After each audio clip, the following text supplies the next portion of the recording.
अस्सलाम वालेकुम। उम्मीद करता हूँ कि आप सब लोग खैरियत से होंगे।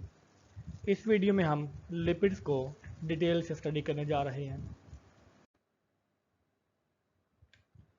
Biomolecules are the most essential organic molecules. तो हमने देखा कि जो बायोमॉलिक्यूल्स हैं, जैसा कि इनके नाम से ज़ाहिर है कि ये लिविंग ऑर्गेनिजम्स में पाए जाते हैं, और इनकी अगर हम केमिकल कंपोजिशन की बात करें तो ये ऑर्गेनिक मॉलिक्यूल्स होते हैं which are involved in the maintenance and metabolic processes of the living organism। तो जो जिंदा जानदारों में जो उनके मेटाबॉलिक या मेंटेनेंस के प्रोसेस हैं, for example digestion, respiration, immunity, growth और रिपेयर जैसे जो फंक्शंस हैं, वो बेसिकली बायोमॉलिक्यूल्स ही जो है वो उसको कैरी आउट करते हैं। ये मॉलिक्यूल्स ऑर्गेनिक हैं। इट मीन्स कि वो कार्बन और उसके बाद हाइड्रोजन, ऑक्सीजन, नाइट्रोजन और फास्फोरस वगैरह से मिलकर बनते हैं, तो उनके बगैर हम ज़िंदगी का सोच भी नहीं सकते। These non living molecules are the actual foot soldiers of the battle of sustenance of life. हमने देखा कि जो बायो मॉलिक्यूल्स हैं वो बजाते खुद तो नॉन लिविंग मॉलिक्यूल्स हैं, जैसे कि जो कार्बोहाइड्रेट है वो एक लिविंग मॉलिक्यूल नहीं है, ठीक है। लेकिन हमने देखा कि वो मिलकर जो लाइफ के प्रोसेस है उसको सस्टेन करते हैं, और हम इनको कह सकते हैं कि वो एक फुट सोल्जर्स की तरह काम करते हैं, जो कि कॉन्स्टेंटली एनर्जी को मैनेज करते हैं, टिश्यूज़ को फॉर्म करते हैं, सेल्स को रिपेयर करते हैं और सिग्नल्स को ट्रांसमिट वगैरह भी करते रहते हैं, और ये सब काम वो खुद as a non living molecules ही करते हैं। They are not live but they make life possible. तो हम इनके बारे में भी ये भी कह सकते हैं। फर्दर हम देखते हैं कि अगर हम उनके साइज़ की बात करें तो हम उनको प्राइमरी और सेकेंडरी मेटाबोलाइट के में डिवाइड कर सकते हैं। प्राइमरी मेटाबोलाइट ऐसे हैं कि जिनका साइज़ छोटा होता है, और सेकेंडरी मेटाबोलाइट इनका साइज़ और स्ट्रक्चर काफ़ी ज़्यादा होता है। अगर हम स्मॉल मेटाबोलाइट्स की बात करें या स्मॉल मॉलिक्यूल्स की बात करें तो उनमें कुछ है जो मेटाबोलाइट्स आ सकते हैं या कुछ हार्मोन्स आ सकते हैं। और अगर इनके मैक्रो मालिक्यूल की बात करें तो उसमें प्रोटीन्स शामिल हैं, न्यूक्लिक एसिड शामिल हैं, कार्बोहाइड्रेट, लिपिड्स एटसेट्रा, ये सारी चीज़ें शामिल हैं। तो टुगेदर जो कि स्मॉल मालिक्यूल और मैक्रो मालिक्यूल हैं, वो जो हमारी ज़िंदगी की टूल किट है, केमिकल टूल किट, उसको प्रोड्यूस करते हैं। Lipids lipids are organic compounds that contain hydrogen, carbon and oxygen atom. और अगर उनके केमिकल स्ट्रक्चर की बात की जाए तो बेसिकली इनके कॉन्स्टिट्यूएंट एटम्स तीन होते हैं, which form the framework for the structure and function of the living cell. ये तीनों आपस में मिलकर लिपिड्स को बनाते हैं, जो कि बेसिकली किसी लिविंग सेल के फंक्शन और इसके स्ट्रक्चर का फ्रेमवर्क तैयार करते हैं। मिसाल के तौर पर जैसा कि मेम्ब्रेन जो होती है किसी सेल के अंदर, वो लिपिड की बाइलेयर की वजह से बनी होती है। हम इस लिपिड की बाइलेयर के प्रॉपर्टीज़ को कमिंग स्लाइड्स में डिटेल के साथ भी स्टडी करेंगे। There are different types of liquids lipids.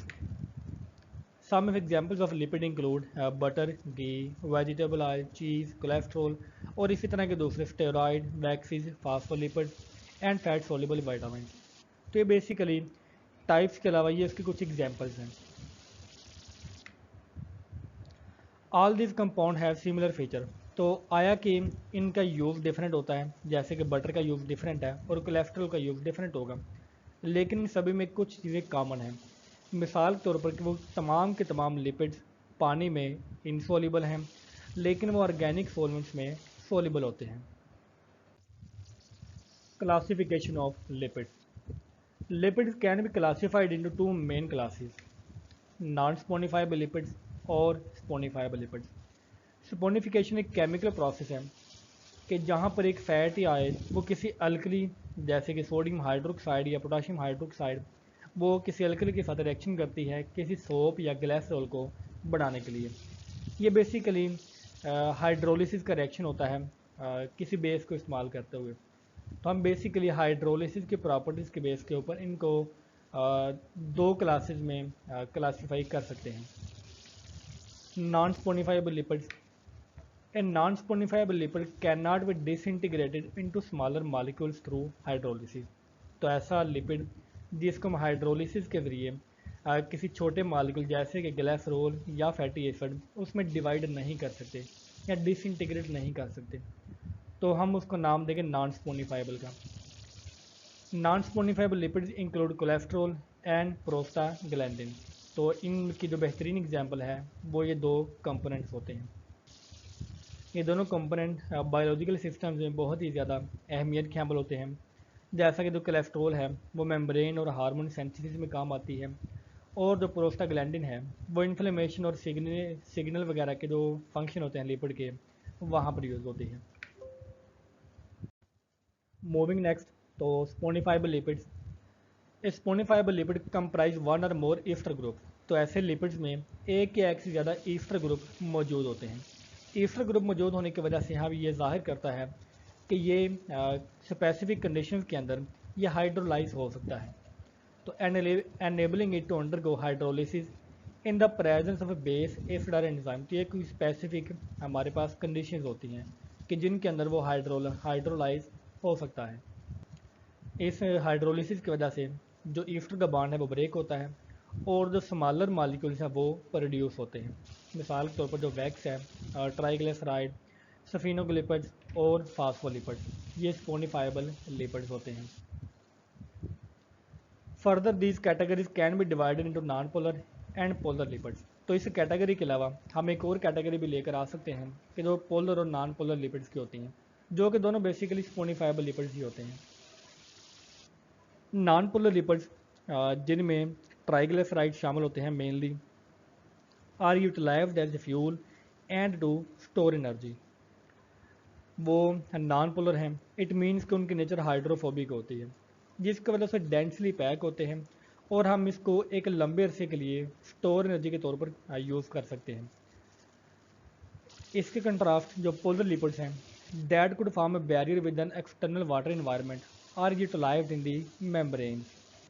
तो पोलर लिपिड्स ये वाटर के साथ इंटरेक्ट करते हैं और एक बैरियर को बनाने में काम आते हैं, जो कि लिपिड बाइलेयर में यूज़ होता है और मेनली बायोलॉजिकल मेम्ब्रेन्स में। मिसाल के तौर पर जैसा कि वो फास्फोलिपिड की बाइलेयर होती है किसी सेल के अंदर।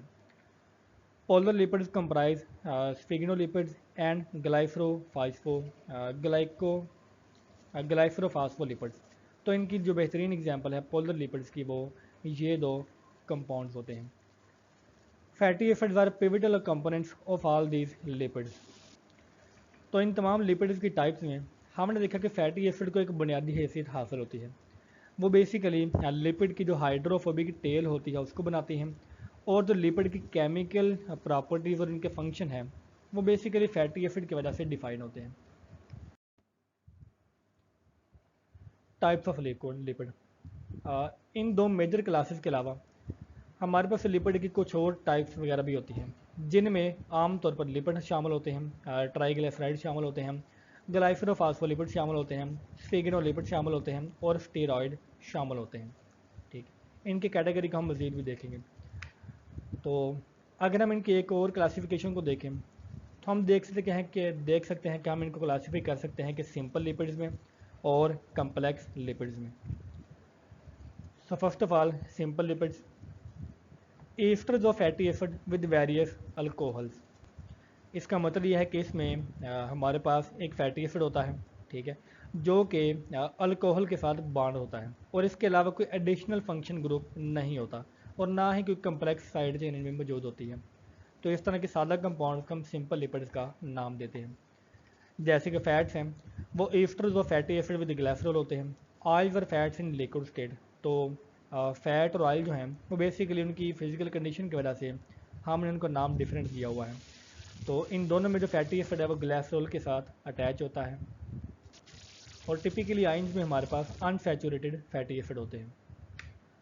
नेक्स्ट वैक्स जो है वो भी सिंपल लिपिड है, और वैक्स जो है वो esters of fatty acid with higher molecular weight monohydric alcohol होते हैं। इट मीन्स कि अगर इनके बॉन्ड की बात की जाए तो वो भी सादा सा कंपाउंड होता है जिसमें मोनोहाइड्रिक अल्कोहल होता है, और मोनोहाइड्रिक अल्कोहल के साथ जो फैटी एसिड है वो एक हायर मालिकुलर वेट होता है। ठीक है, सिंपल लिपिड्स के अलावा हमारे पास हैं कॉम्प्लेक्स लिपिड्स।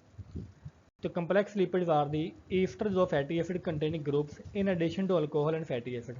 तो ऐसे lipids में फैटी एसिड और अल्कोहल के अलावा कोई फर्दर एडिशनल फंक्शनल ग्रुप भी हो सकता है, ठीक है। और आमतौर पर ये जो फंक्शनल ग्रुप्स हैं, ये फास्फेट हो सकता है, ये कोई शुगर का ग्रुप हो सकता है, सल्फर हो सकता है, या इसी तरह का कुछ और यू ग्रुप जो है वो हो सकता है। तो इन ग्रुप को चेंज करने से इनके जो बायोलॉजिकल एप्लीकेशंस हैं वो भी चेंज होती हैं। कम्प्लेक्स लिपिड्स में सबसे पहले हैं phospholipids. These are lipids containing in addition to fatty acid and alcohol के अल्कोहल और फैटी एसिड के अलावा ऐसे लिपिड्स में फास्फेट ग्रुप भी शामिल होता है। They frequently have nitrogen containing bases and other substituent. और इनमें आमतौर पर जो बेस है वो नाइट्रोजन की होती है और इसके अलावा कोई दूसरे सब्सटीट्यूएंट भी हो सकते हैं। मिसाल के तौर पर ग्लाइसरोफॉस्फोलिपिड्स में जो एक अल्कोहल है वो अटैच होता है ग्लाइसरॉल के साथ, ठीक है, ये इसकी बेसिक प्रॉपर्टी होती है। और दूसरे स्फिग्नोफॉस्फोलिपिड्स में जो अल्कोहल है वो स्फिग्नोसाइन के साथ अटैच होता है। तो मल्टीपल कंपोनेंट हो सकते हैं और हम इनको कम्प्लेक्स लिपिड का नाम देते हैं। सेकेंडली ग्लाइकोलिपिड्स हैं जिनको हम ग्लाइकोस्पाइनो स्फिग्नोलिपिड्स का नाम देते हैं।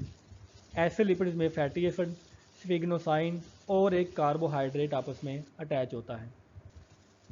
इस तरह के लिपिड्स हमारे जो सेल रिकग्निशन है और इम्यून रिस्पॉन्स है वहाँ पर आमतौर पर यूज़ होते हैं। इसके अलावा दूसरे कम्प्लेक्स लिपिड भी शामिल होते हैं जैसे कि सल्फोलिपिड और अमाइनो लिपिड। सल्फोलिपिड में सल्फर का ग्रुप अटैच होगा और अमाइनो लिपिड में कोई नाइट्रोजन का ग्रुप भी इसके साथ अटैच हो सकता है, या इसमें जैसे कि जो प्रोटीन है वो लिपिड के साथ अटैच होगी। लाइपोप्रोटीन में आल्सो भी placed in this category. Lipoprotein जो है वो लिपिड और प्रोटीन का एक कम्प्लेक्स होता है, ठीक है। तो क्योंकि इसके साथ एक लिपिड अटैच होता है तो हम इसको भी कम्प्लेक्स लिपिड की कैटेगरी में शामिल कर सकते हैं।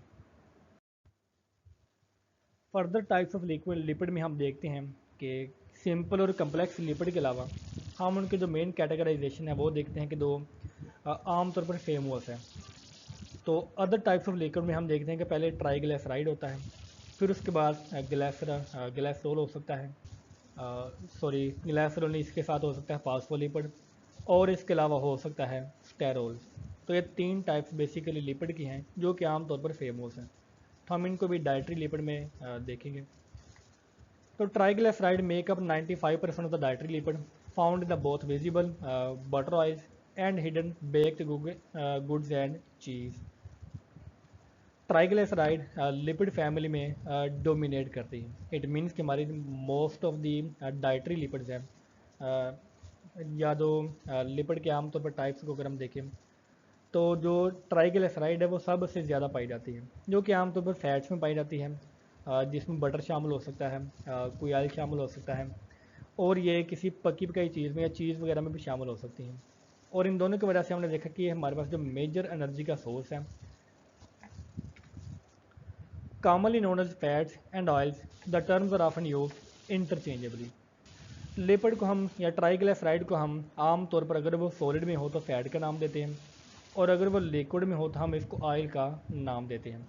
लेकिन डाइटरी कॉन्टेक्स्ट में हम इन टर्म्स को इंटरचेंजेबली यूज़ कर सकते हैं। ट्राइग्लिसराइड के नेचुरल रिसोर्सेज में एवोकाडोस हैं, ऑलिव्स हैं, कॉर्न्स हैं और नट्स पाए जाते हैं। ट्राइग्लिसराइड के अगर हम स्ट्रक्चर की बात करें तो इसमें एक ग्लिसरॉल की बैकबोन होगी और इसके साथ तीन फैटी एसिड अटैच होते हैं। तो तीन की वजह से हमने इसको नाम दिया है ट्राइग्लिसराइड का। फैटी एसिड है एक कार्बोक्सिलिक ग्रुप, तो इसमें C डबल बॉन्ड OH का एक एसिड ग्रुप मौजूद होता है एक एंड के ऊपर, और इसका जो दूसरा एंड है वो बेसिकली ग्लिसरॉल के साथ अटैच होता है। तो फर्दर हम देखते हैं कि मिसाल के तौर पर जो हमारे पास टोटल लिपिड्स हैं उनमें 95% ट्राइग्लिसराइड्स हैं, अबाउट 2% फास्फोलिपिड्स होंगे और अबाउट 3% स्टेरोल्स होते हैं, ठीक है। ये उनकी हमारी जो डाइट होती है ये उनकी पूरी की पूरी कैटेगराइजेशन है और हम इनको पूरी लिपिड की कैटेगराइजेशन का नाम भी दे सकते हैं।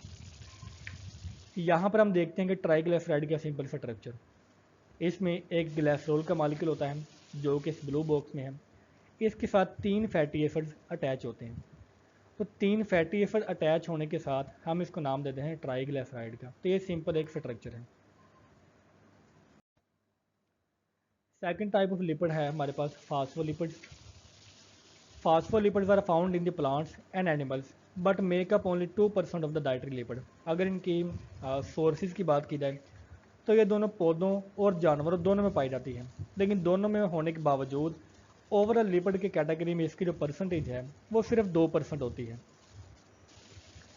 Despite low intake they play key critical role in both the body and the food system. हमारी बॉडी में वो हमारी मेम्ब्रेन्स का एक लाजमी तौर पर हिस्सा होते हैं जो कि सिलेक्टिव परमेबिलिटी को एनेबल करवाता है।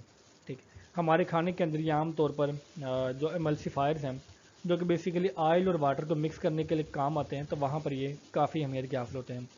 तो आल्दो कि हमें इसकी अमाउंट को बहुत कम चाहिए होता है, लेकिन इनका रोल बहुत इंपॉर्टेंट होता है। The body can synthesise phospholipids. Okay, तो हमारी बॉडी में ये प्रॉपर्टी मौजूद होती है या पावर मौजूद होती है कि हमारी बॉडी खुद से इसको प्रोड्यूस कर सकती है लिवर के अंदर। तो अगर ये लिवर के अंदर खुद से प्रोड्यूस हो सकती है तो ये असेंशियल डाइट नहीं होती। इट मीन्स कि हमें लाजमी नहीं होता कि हम इसको खाएं। अगर हम इसके स्ट्रक्चर की बात करें यहाँ पर, तो there structurally they are similar to triglyceride but with a key difference. तो इन दोनों का स्ट्रक्चर डिफरेंस सेम होता है। मिसाल के तौर पर जो एक फैटी एसिड है वो एक ग्लिसरॉल के साथ अटैच होता है, तो इनमें भी 2 फैटी एसिड ग्लिसरॉल के साथ अटैच है। लेकिन यहाँ पर फ़र्क क्या है कि तीसरी फैटी एसिड की जगह जो कि ट्राइग्लिसराइड में होती है, फास्फोलिपिड्स में यहाँ पर एक कोलेन का ग्रुप होता है या चोलेन का ग्रुप, और दूसरा एक फास्फेट का ग्रुप यहाँ पर अटैच होता है। तो इस ग्रुप के डिफरेंट होने की वजह से हम इसको फास्फोलिपिड का नाम देते हैं, वरना इसका जो आमतौर पर स्ट्रक्चर है वो ट्राइग्लिसराइड के जैसे ही होता है। यही जो फास्फेट ग्रुप है ये ट्राइग्लिसराइड को एक हाइड्रोफिलिक प्रॉपर्टी प्रोवाइड करता है। ठीक है, और इसी की वजह से इसकी जो नेचर है वो पैथिक होती है, जो कि मेम्ब्रेन को बनाने के लिए बहुत ही लाजमी होती है।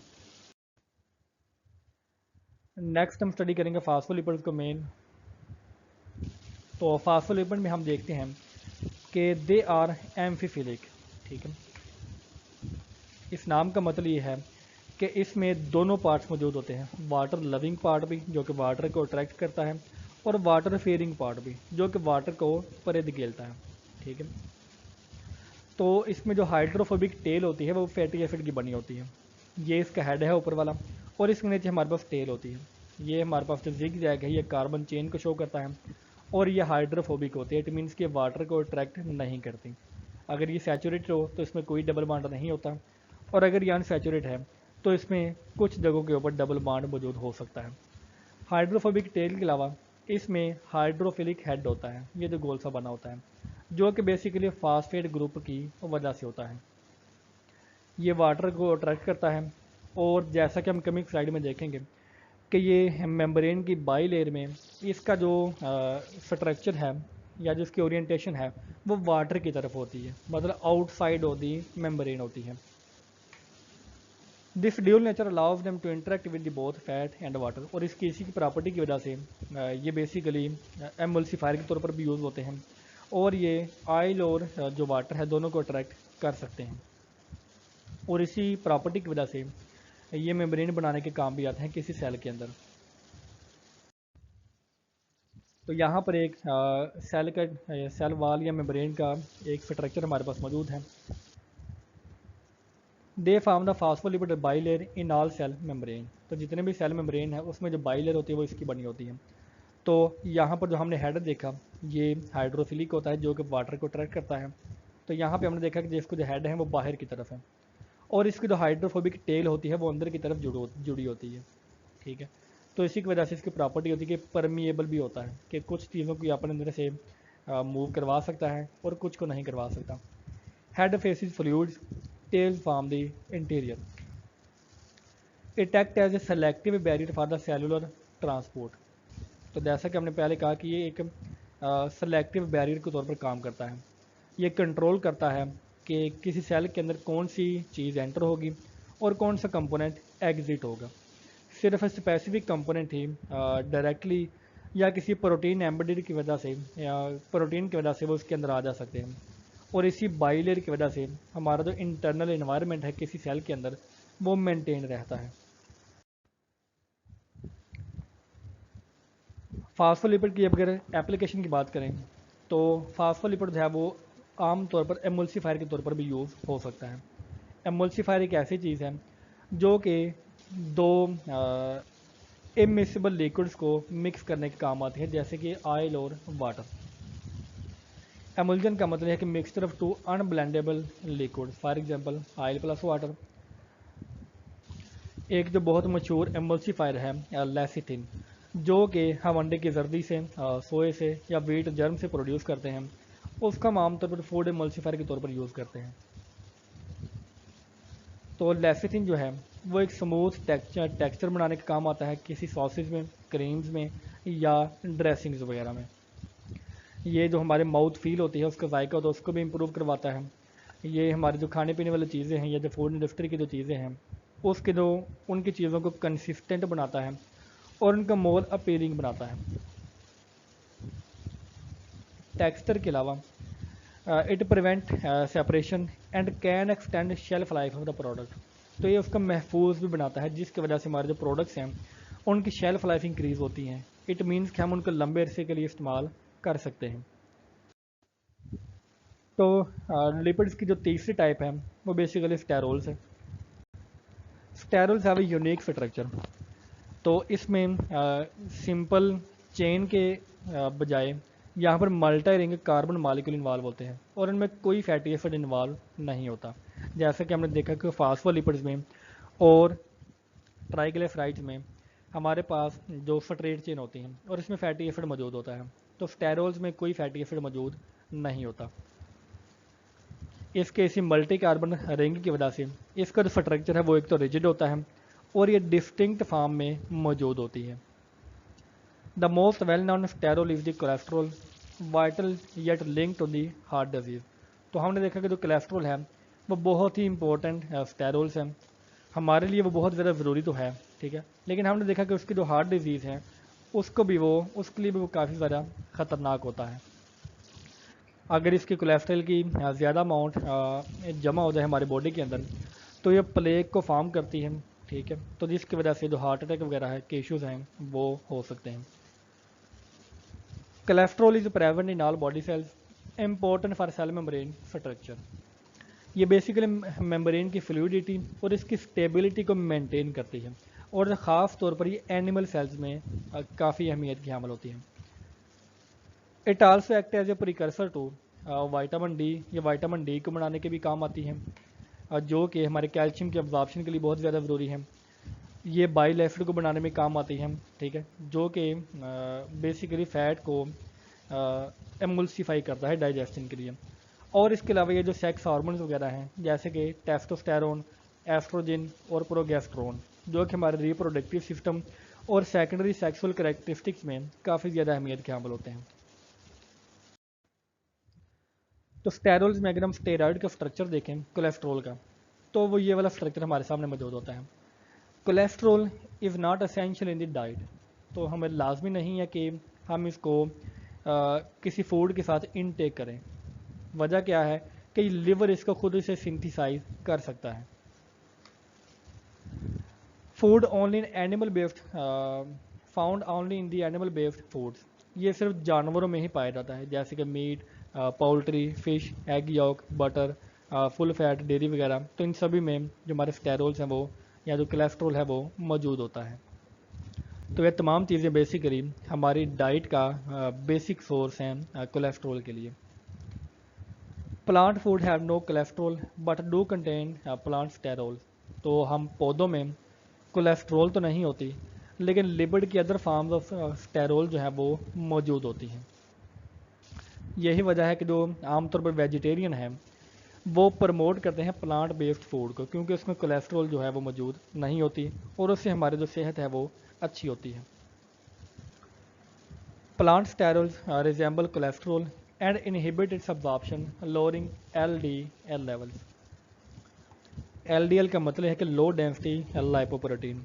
तो बेसिकली जो प्लांट हैं उसका जो प्लांट की स्टेरल है उसका जो स्ट्रक्चर है वो कोलेस्ट्रॉल वगैरह से मिलता होता है, लेकिन इसका ख़ास फ़र्क ये है कि ये जो एलडीएल का लेवल है उसकी अब्जॉर्प्शन को कम करती है, ठीक है, जिसकी वजह से जो बैड कोलेस्ट्रॉल है, जो इसको हम एलडीएल भी कहते हैं, तो उसके लेवल को कम करते हैं, जिसकी वजह से हमारे जो कार्डियोवास्कुलर रिस्क है या तो हार्ट अटैक का रिस्क है वो काफ़ी ज़्यादा कम हो जाता है।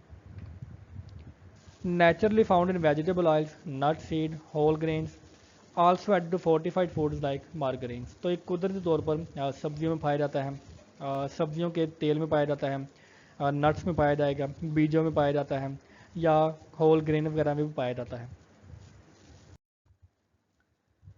नेक्स्ट हम बात करेंगे फंक्शंस ऑफ लिपिड्स की। तो function of lipid with respect to storing energy, तो वो हम देखते हैं कि the excess energy from the food we eat if digested and incorporated into the adipose tissues. तो जैसा कि हमें मालूम है कि जो ग्लूकोज की एक्सेस अमाउंट है वो ग्लाइकोजन की फॉर्म में स्टोर होती है, लेकिन जो लिपिड की एक्सेस अमाउंट है वो डाइजेस्ट होने के बाद एडिपोज टिश्यूज़ में इनकॉर्पोरेट या स्टोर होती है, और फैटी टिश्यूज़ या जिनको हम फैटी टिश्यूज़ का भी नाम देते हैं। तो ये बेसिकली जो स्टोर्ड फैट है ये लॉन्ग टर्म एनर्जी रिजर्व का काम देती है। Most of the energy required by the human body is provided by the carbohydrates and lipid. तो जैसा कि हमने देखा कि आमतौर पर जो हमारा जो बेसिक सोर्स ऑफ एनर्जी है हमारी बॉडी का वो कार्बोहाइड्रेट होता है ग्लूकोज की फॉर्म में, और इसके बाद लिपिड्स होते हैं, ठीक है। तो जब बॉडी में कार्बोहाइड्रेट की अमाउंट कम हो तो हमारी बॉडी लिपिड की जो स्टोर्ड अमाउंट है उसको यूज़ करके अपनी एनर्जी की ज़रूरत को पूरी करती है। Function with respect to regulating and signalling, lipids हमारे सेल मेम्ब्रेन स्ट्रक्चर का एक बहुत ही इंपॉर्टेंट पार्ट होते हैं, जो कि सेल मेम्ब्रेन की फ्लूइडिटी को और इसकी फ्लेक्सिबिलिटी को मेंटेन करवाने में बहुत ही ज़्यादा अहमियत के हामिल होते हैं। ये जो लिपिड की बाइलर होती है, ठीक है, वो उसके में कम्युनिकेशन के लिए या कह लें कि एनवायरनमेंट में रिस्पॉन्सिवनेस को पैदा करने के लिए वो काफ़ी ज़्यादा अहमियत की हामिल होती है। हमने देखा कि जो ट्राइग्लिसरॉल्स हैं वो बॉडी के इंटरनल क्लाइमेट को कंट्रोल करते हैं, जिसकी वजह से हमारा जो बॉडी का टेम्परेचर है या किसी सेल का टेम्परेचर है वो मेंटेन रहता है। ये हमारी स्किन के अंदर एज ए इंसुलेटर भी काम करते हैं, जिसकी वजह से हमारी बॉडी में से जो हीट का लॉस है वो भी कम होता है। Those who don't have enough fat in their bodies tend to feel cold soon. तो जिन ऐसे लोग जिनमें फ़ैट की अमाउंट कम होती है तो उनको ठंड जल्दी से लगना शुरू हो जाती है। इट मीन्स कि उनकी जो वो टेम्परेचर है वो मेंटेन नहीं होता और उनकी जो बॉडी है वो जल्दी से अपनी हीट को रिलीज़ करना शुरू कर देते हैं। तो जो ट्राइग्लिसरॉल्स हैं वो बेसिकली एक इंसुलेटिंग लेयर का काम भी करती है। Triglycerols also have the body produce and regulate hormones. तो अगर हमारी बॉडी ने कोई हार्मोन्स को प्रोड्यूस करना है तो वो ट्राइग्लिसरॉल्स की वजह से होंगे, और इनकी जो प्रोडक्शन है अगर उनको रेगुलेट करना है तो वो रेगुलेशन भी इसी की वजह से होती है। तो इसी की वजह से हमारा जो एंडोक्राइन सिस्टम है उसमें लिपिड जो है वो एसेंशियली अब वाइटल होते हैं। Function with respect to insulating and protecting, हमने देखा कि within the body there are two types of fat, vascular and subcutaneous. तो दो तरह की फ़ैट हमारी बॉडी में मौजूद होती है। ये दोनों के दोनों, इन दोनों के फंक्शन डिफरेंट होते हैं, ठीक है, फिजियोलॉजिकल रोल जो है वो इनके डिफरेंट होते हैं। जिसमें जो एक है वो हमारे इंटरनल आर्गन को प्रोटेक्ट करता है, लेकिन जो दूसरा है वो हमारे एक्सटर्नल सर्किट को या एक्सटर्नल स्ट्रक्चर को सपोर्ट भी करता है और हमें इंसुलेशन भी प्रोवाइड करता है। हम देखते हैं कि जो वेस्कुलर फैट है वो वाइटल ऑर्गन जैसे कि हमारा दिल है, हार्ट है, किडनी है और लिवर है इसको सराउंड करती है। इट मीन्स कि वो उनको किसी प्रेशर या स्ट्रेस से बचाती भी है। ये फैट हमारी अबडोमिनल कैविटी में मौजूद होती है, ठीक है। इसके बरक्स जो दूसरी फैट है सबक्यूटेनियस या fat underneath the skin. It insulates the body from extreme temperature and helps keep the internal climate under control. तो बेसिकली हमारे बॉडी का जो टेम्परेचर है उसको उसमें इंसुलेशन का काम करती है कि वो टेम्परेचर को लूज़ नहीं होने देती, ठीक है। और अगर हमारा बाहर का माहौल बहुत ज़्यादा गर्म भी हो तो हमारे इंटरनल टेम्परेचर को मेंटेन करती है, ठीक है। इसके अलावा जो सब क्यूटेनस फैट है, it pads our hands and buttocks and prevent friction. तो ये फ्रिक्शन को भी इससे भी बचाती है हमें, क्योंकि हमने देखा कि ये जो सारी की सारी चीज़ें हैं इनका कॉन्टैक्ट हमारे जो स्ट्रॉन्ग या हार्ड चीज़ें हैं उनके साथ ज़्यादा होता है, जैसे कि हमारे हाथ वगैरह हैं, तो ये उनको प्रोटेक्ट करती है। इसके अलावा ये हमारी बॉडी को एक्स्ट्रा पैडिंग भी प्रोवाइड करती है जब हम मोस्टली फिज़िकली डिमांडिंग एक्टिविटीज़ में अपने आप को मसरूफ़ करते हैं, जैसे कि आइस या रोलर स्केटिंग वगैरह में, या हॉर्स बैक राइडिंग में, या स्नो बोर्डिंग वगैरह वगैरह में। तो इन कामों में जब हमारी बॉडी बार बार किसी सख्त चीज़ के साथ टकराती है तो वहाँ पर ये एक पैड का काम करती है, जो कि हमारी स्ट्रेस को अब्जॉर्ब करती है और हमारी मेन हड्डियों को टूटने से भी बचाती है। Function of lipid with respect to transporting. तो हम देखते हैं कि fat soluble nutrients are important for good health and exhibit variety of function. तो जितने भी फैट सोल्यूबल न्यूट्रिएंट्स हैं, जैसे कि विटामिन ए डी ई के वाइटामिन वगैरह, वो हमारी सेहत के लिए अच्छे होते हैं और उनको अब्जॉर्ब करवाने के लिए हमारे लिपिड जो हैं वो काफ़ी ज़्यादा अहम काम करते हैं। हमने देखा कि जो vitamin A D E and के हैं वो तमाम के तमाम फैट सोल्यूबल वाइटामिन हैं। इट मीन्स कि ये विटामिन फैट के अंदर सोल्यूबल होते हैं। अगर ये फैट के अंदर सोल्यूबल होते हैं तो जब हम इनको अपने फूड के साथ इनटेक करते हैं तो ये हमारी बॉडी में ईजिली अब्जॉर्ब हो सकते हैं। तो fat soluble nutrients require fat for the effective absorption. अगर हम इनको सादा या किसी फैट के बगैर खाएंगे तो वो बेसिकली उनकी जो अब्जॉर्प्शन है वो इफ़ेक्टिव नहीं होगी। तो इनको प्रॉपर तौर पर यूज़ करने के लिए हमें इनको फ़ैट के साथ ही खाना चाहिए। इनमें मिसाल तौर पर हमारे अंडे होते हैं, हमारा फ़िश ऑयल होता है, हमारा बटर हो सकता है, ठीक है। These vitamin are best absorbed when combined with food containing fat. उसकी वजह यह है कि फ़ैट इसको जो है वो अपने अंदर अब्जॉर्ब करवा लेती है। Fats also increase the bioavailability of compounds such as phytochemicals which are plant constituents such as lycopene found in the tomatoes and beta carotene found in the carrots।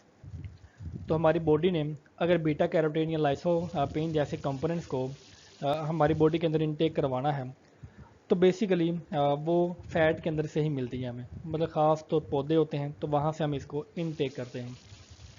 ये तमाम की तमाम चीज़ें बेसिकली एंटीऑक्सीडेंट हैं, ठीक है। तो ये एंटीऑक्सीडेंट हमारे खाने के साथ ही फैट के साथ अब्जॉर्ब होते हैं। Phytochemicals are believe to promote health and wellbeing. तो इनकी वजह से जो ख़ास तौर पर फाइटोकेमिकल है इसकी वजह से हमारी जो सेहत है वो बेहतर होती है और आम तौर पर ये हमें कैंसर वगैरह से भी बचाते हैं, हमारा जो इम्यून सिस्टम है उसको बेहतर करते हैं और जो हमारा जो कार्डियोवैस्कुलर प्रोटेक्शन है उसको प्रोवाइड करते हैं। तो यही वजह है कि हमने देखा कि जो जितने भी टमाटो बेस्ड डिशेज़ हैं जिनमें टमाटर पाया जाता है उनको हमें चाहिए कि वो जैतून का तेल या सलाद वगैरह के साथ हम उनको खाएं जिनमें फ़ैट मौजूद होती है। तो फाइनली अदर एसेंशियल न्यूट्रिएंट्स जैसे कि फैटी एसिड हैं, ठीक है, वो खुद फैट का हिस्सा होते हैं जो कि हमारे सेल को बनाने में अहम किरदार अदा करते हैं। Significance of lipids in the biological membrane. तो हम एंड पर ख़ास तौर पर बायोलॉजिकल मेम्ब्रेन में लिपिड की जो इम्पोर्टेंस है उसको स्टडी करेंगे। तो हमने प्रीवियसली भी देखा कि जो बायोलॉजिकल मेम्ब्रेन्स हैं वो आमतौर पर लिपिड्स और प्रोटीन से मिलकर बनती हैं। लिपिड किसी सेल को या मेम्ब्रेन को उसका फ्लूइड बनाता है और इसकी इंटेग्रिटी को कायम रखता है, लेकिन जो प्रोटीन है वो ट्रांसपोर्ट और सिग्नलिंग के रोल को कैरी आउट करती है। तो हम देखेंगे the most common arrangement of lipids in biological membrane is as a bilayer. तो लिपिड की जो बायोलॉजिकल मेम्ब्रेन में अरेंजमेंट होती है वो बाइलेयर की फॉर्म में होती है। तो जैसा कि हमने प्रीवियस स्लाइड के ऊपर देखा कि जिसका जो हाइड्रोफिलिक हेड है या जो वाटर लविंग हेड है वो लेयर में बाहर की तरफ होता है और इसके अंदर की तरफ हाइड्रोफोबिक हेड अरेंज होते हैं। This arrangement spontaneously forms a barrier for the passage of polar material. तो इस लेयर की वजह से या बाई लेयर की वजह से हमारा पोलर मटेरियल जो है, ठीक है, उसका एक बैरियर बन जाता है। इट मीन्स कि पोलर कंपाउंड्स या जो चार्ज सब्सटेंस है जिनके ऊपर पॉजिटिव या नेगेटिव चार्ज होता है वो उस जो लेयर है उसमें से ईजीली क्रॉस नहीं कर सकता, तो जिसकी वजह से हमारा जो मेम्ब्रेन है वो सेलेक्टिवली परमिएबल होती है। The bilayer is thin but can have a large area in the dimension perpendicular to its thickness. इस बाइलेयर की जो चौड़ाई है वो आमतौर पर 5 से 10 नैनोमीटर होती है, लेकिन इनका जो एरिया है वो परपेंडिकुलर टू थिकनेस वो बहुत ही ज़्यादा होता है।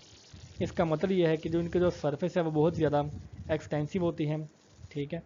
और मिसाल के तौर पर जैसे कि माइटोकॉन्ड्रिया में होता है या इंटेस्टिनल माइक्रोवेली में होता है, ठीक है।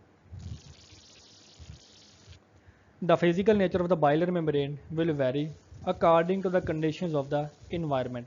तो जैसे हमारे इन्वायरमेंट की कंडीशन चेंज होंगी तो हमारी बाइलेयर मेम्ब्रेन की जो फिजिकल नेचर है वो भी चेंज हो सकती है। ये कंडीशन कौन सी हो सकती है? मिसाल के तौर पर जब टेम्परेचर चेंज हो, जब कोई पीएच वगैरह चेंज हो, ठीक है, तो इसके जो केमिकल कंपोजिशन या जो केमिकल स्ट्रक्चर है वो भी चेंज हो सकता है किसी बाइलेयर का। मिसाल के तौर पर जो कोलेस्ट्रोल या कोई अनसैचुरेटेड फैटी एसिड या कोई लिपिड जो है उसके रैफ्ट बन जाते हैं, या कोई स्पेसिफिक लेयर में किसी ख़ास जगह पर किसी ख़ास कंपाउंड की मिकदार ज़्यादा हो जाती है, जिसकी वजह से वो पूरी मेम्ब्रेन को भी इफ़ेक्ट करती है। और वो किस वजह से होती है? वो इन्वायरमेंट में डिफरेंस की वजह से होती है। तो ये बेसिकली हमारे पास बायोलॉजिकल मेम्ब्रेन है जिसमें लिपिड की एक लेयर ये वाली है और इसी के उल्टी एक लेयर ये वाली है। तो दोनों लेयर्स आपस में ज्वाइन होकर इनके जो नॉन पोलर टेल्स हैं वो इनर साइड में होते हैं और इनका जो पोलर हेड है वो आउटर साइड में होता है। दीज फिजिकल प्रॉपर्टीज़, जो हमने देखा कि कंडीशंस को चेंज करने से फिजिकल प्रॉपर्टीज़ लिपिड की चेंज होती हैं या मेम्ब्रेन की, तो it determines the function of the membrane together with the specific structural features of the lipids that allow them to have signalling properties. तो कंडीशंस चेंज होने की वजह से उनका फंक्शन चेंज होगा और फंक्शन चेंज होने की वजह से जो लिपिड्स हैं वो उनमें सिग्नलिंग प्रॉपर्टीज़ वगैरह या कम्युनिकेशन की प्रॉपर्टीज हैं वो भी डेवलप हो जाती हैं। The lipids of the membrane are not uniformly distributed. तो जैसा कि हमने प्रीवियस स्लाइड पर बात की कि इस बाइलेयर में या मेम्ब्रेन में किसी खास जगह के ऊपर किसी खास कंपोनेंट की मिकदार ज़्यादा हो जाती है या वो जमा होना शुरू हो जाते हैं, तो इसका मतलब कि वो यूनिफॉर्मली डिस्ट्रीब्यूटेड नहीं होता। मुख्तलिफ लिपिड किसी ख़ास एरिया में कंसनट्रेट हो सकते हैं, ठीक है, तो जिसकी वजह से जो फंक्शनल माइक्रो इन्वायरमेंट्स हैं वो प्रोड्यूस होते हैं। There is an intrinsic asymmetry between the two monolayers that constitute the bilayer. तो एक बहुत इंपॉर्टेंट प्रॉपर्टी ये है कि जो दो इस बाइलेयर में जो मोनोलेयर्स होती हैं उसमें हर एक लेयर में डिस्टिंक्ट या उसका अपना सेट ऑफ लिपिड होता है जो उसकी डायरेक्शनल या सिग्नलिंग प्रॉपर्टीज़ को कंट्रोल करता है, ठीक है। और इसी एसिमेट्री की वजह से जो मेम्ब्रेन का कर्वेचर है या जो उसकी ख़ास आइडेंटिटी है वो भी बरकरार रहती है। In addition some lipids tend to be enriched in particular regions of the membrane termed domains। तो मेम्ब्रेन के अंदर कुछ स्पेशलाइज्ड जोन भी बन जाते हैं, ठीक है, जो कि सेलुलर एक्टिविटी के लिए एक फंक्शनल हब का भी काम करते हैं। There is an evidence that certain domains recruit specific proteins into that domain. तो जब एक ख़ास डोमेन बन जाती है तो उस ख़ास डोमेन में फिर ख़ास तरह की प्रोटीन जो है वही आ सकती हैं या वही रिक्रूट होती हैं, तो इनका जो फंक्शन है वो स्पेशलाइज हो जाता है। तो इन स्पेशलाइज फंक्शन की वजह से हमने देखा कि जो लिपिड्स हैं उन वो सिर्फ बाइलेयर का काम ही नहीं करते बल्कि उनके जो फंक्शन हैं वो इंक्रीज हो जाते हैं। तो इन ख़ास डोमेन्स पैदा होने की वजह से जो हमारे पास ख़ास प्रोटीन्स वहाँ पर जमा होती हैं, तो वो क्या हमने देखा कि जो काफ़ी ज़्यादा इंपॉर्टेंट होता है, जो कि इस बात को अलाउ करता है कि डिफरेंट प्रोटीन्स के दरमियान जो इंटरेक्शन है वो इंक्रीज़ हो। जब उनके दरमियान इंटरेक्शन इंक्रीज़ होगा तो इनके जो सिग्नलिंग पाथवेज हैं उनकी जो एफिशिएंसी है वो भी इंक्रीज़ होगी। इट मीन्स कि दो सेल्स आपस में बेहतर तरीके से कम्युनिकेट कर सकते हैं। Membrane lipids have important roles. तो हमने देखा कि जो मेम्ब्रेन लिपिड्स हैं उसका ये भी रोल हो सकता है कि in determining the physical properties of the membrane, कि वो मेम्ब्रेन जो है वो उसकी फ्लूइडिटी क्या होगी, उसका कर्वेचर कौन सा होगा, उसकी थिकनेस क्या होगी। तो इस तमाम की तमाम प्रॉपर्टीज़ डिफाइन होती हैं मेम्ब्रेन लिपिड की वजह से। In modulating the activity of membrane bound protein, इसके अलावा जो मेम्ब्रेन बाउंड प्रोटीन होती हैं वो उनकी एक्टिविटी को भी रेगुलेट करता है। और आमतौर पर हमने देखा कि कुछ ख़ास प्रोटीन्स को कोई ख़ास लिपिड ही चाहिए होती है इंटरेक्शन के लिए, ठीक है। तो बेसिकली जो ख़ास लिपिड जो है वो किसी ख़ास प्रोटीन के लिए काम करती है और इसको एक्टिवली कैरी आउट भी करवाती है उस प्रोटीन के फंक्शन को। In certain cases being specific secondary messenger that can interact with the specific protein. तो ये बेसिकली लिपिड का एक ड्यूल रोल होता है। एक तो वो इसका स्ट्रक्चरल रोल है और दूसरा इसका सिग्नलिंग मॉलिक्यूल के तौर पर भी रोल होता है। और इसी की वजह से ये हमारे जो डिफरेंट सेल्स के दरमियान कम्युनिकेशन और इनके इफेक्टिव फंक्शन के लिए वाइटल पार्ट के तौर पर जाना जाता है। तो इसके साथ ही हमारे इस लेक्चर का इख्तिताम होता है। उम्मीद करता हूँ कि आप सब लोगों ने कुछ नया सीखा होगा और इस कंसेप्ट को मुकम्मल तौर पर कंप्रीहेंड कर लिया होगा। शुक्रिया।